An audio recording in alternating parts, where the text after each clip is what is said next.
Thank you, Mr. Chairman and members of the Commission. I appreciate the opportunity to help you with your important work and to discuss the Department of Defense role in relation to civilian border authorities. My comments today are distilled from the longer, more detailed written statement I have submitted to you, and I would ask that that written statement be made a part of the Commission's record. I am the Principal Deputy Assistant Secretary of Defense for Homeland Defense, serving under Assistant Secretary Paul McHale in the Office of the Secretary. I'm a career member of the Senior Executive Service, and at the time of the terrorist attacks of September 11, 2001, I was serving as Deputy Undersecretary of Defense for Policy Integration.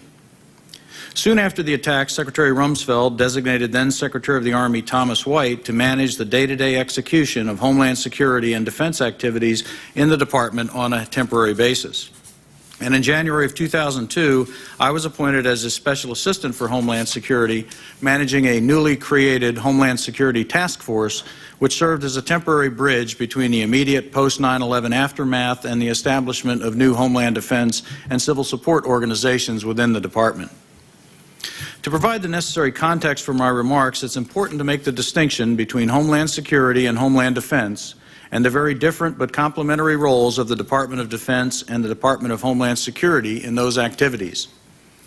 Stated simply, the Defense Department provides the military defense of our nation from all attacks that originate from abroad, while the Department of Homeland Security aims to protect the nation against and prepare for acts of terrorism. The Department of Defense is organized and prepared, however, at the direction of the President and the Secretary to support the Department of Homeland Security's mission. In understanding DoD's activities in relation to the border, it's important to understand that there is a nexus with DoD's support in the counter-narcotics arena and to recall a tragic incident in 1997 that had ramifications for how that support is executed.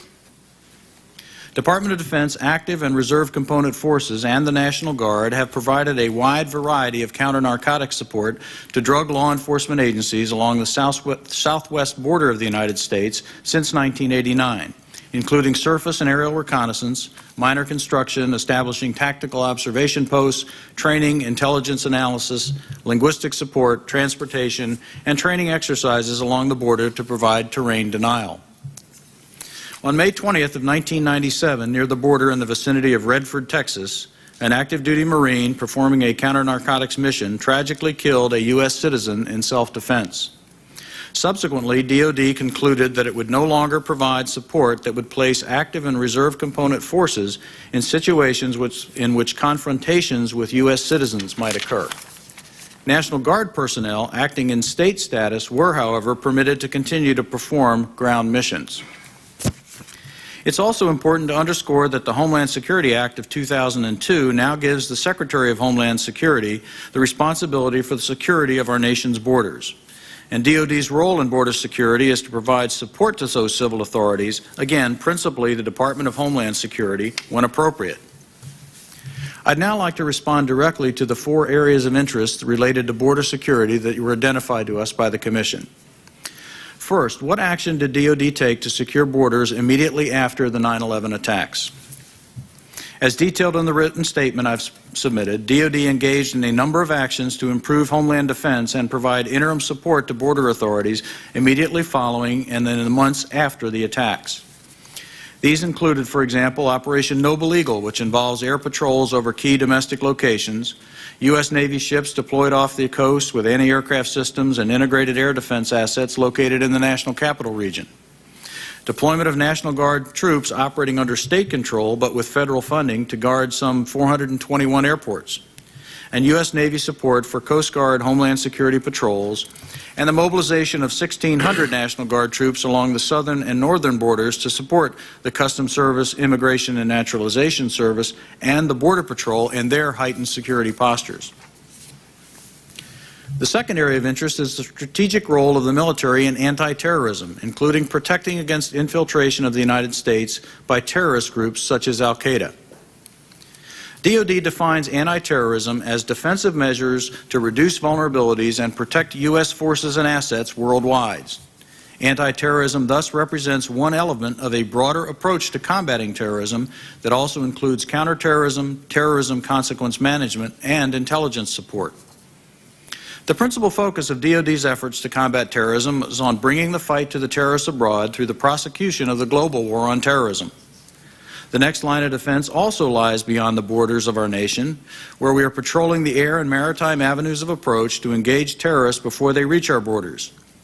In this effort, the North American Aerospace Defense Command guards, patrols, and monitors the skies over and around Canada and the United States. And similarly, the U.S. Navy mans the sea approaches in international waters and works with the U.S. Coast Guard to patrol our territorial waters. Within U.S. borders, the domestic law enforcement community is responsible for countering terrorist threats. The Department of Defense, of course, stands ready to provide assets and capabilities in support of those civil authorities consistent with U.S. law. The third area of interest is the military's role in sharing intelligence with border inspection services.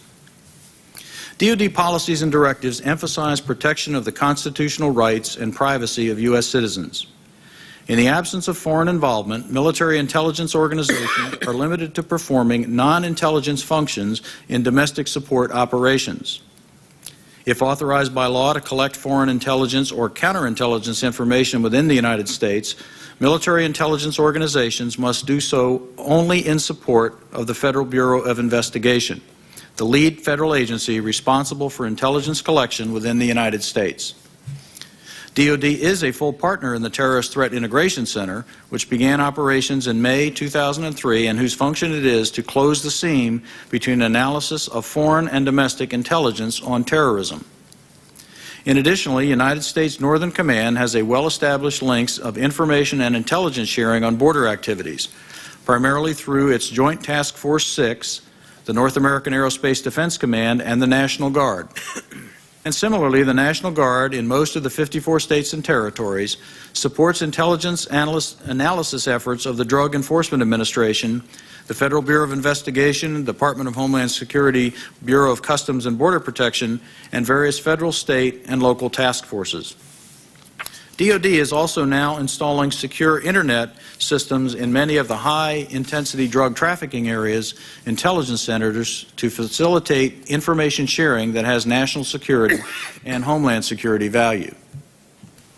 The last area of interest I was requested to address is the role of the military in civil support and emergency preparedness in conjunction with U.S. land and sea border and inspection and enforcement authorities.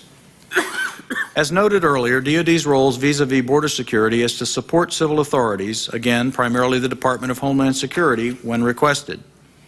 If the President or the Secretary of Defense are direct, NORTHCOM will lead DoD's response to requests for assistance from those lead federal agencies for border security operations. DoD also plays a supporting role through developing and maintaining good bilateral defense relationships with our neighbors. To the south, the U.S. has a positive, high-level relationship with the Mexican military, and U.S.-Mexican civil cooperation along our shared border is well established. To the north, we enjoy a close cooperative relationship with Canada across the board, to include the areas of counterterrorism, consequence management, and aerospace warning and defense. At the strategic level, the Permanent Joint Board on Defense epitomizes our close bilateral ties. At the operational level, that long-standing North American Aerospace Defense Command is a clear illustration of our binational commitment to counter aerospace threats to North America. In addition, a new binational planning group was established in Colorado Springs in December of 2002. That planning group is working to improve U.S.-Canada arrangements to defend against maritime threats to North American continent and respond to land-based attacks as well as civil support operations. Maritime Homeland Security is the responsibility of the Department of Homeland Security as the lead federal agency and is executed by the U.S. Coast Guard. Again, when directed by the President or the Secretary of Defense, United States Northern Command will respond to requests for assistance to augment Coast Guard maritime security operations. The Department of Defense, Department of Homeland Security, the Coast Guard, and the U.S. Navy are working together to establish a layered approach to maritime defense and security. In that same vein, the Department of Defense remains involved in supporting Coast Guard in port security and maritime domain awareness. Today we face a challenge that is equal to or greater than any we have ever faced before.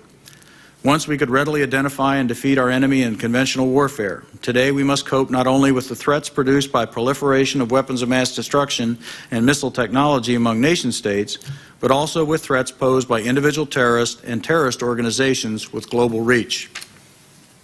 The Department of Defense has a long tradition of support to civil authorities, including border authorities, while maintaining its primary mission of fighting and winning the nation's wars. As long as terrorist networks continue to recruit new members, plan and execute attacks against U.S. national interests, and seek out weapons of mass destruction, U.S. military forces and other DoD assets will remain engaged. Our goals are to thwart terrorist operations, disrupt their plans, destroy their networks, and deter others who might consider such attacks on our nation. U.S. military forces stand ready to defend and protect our homeland in overseas and domestic operations. I look forward to answering any questions you may have.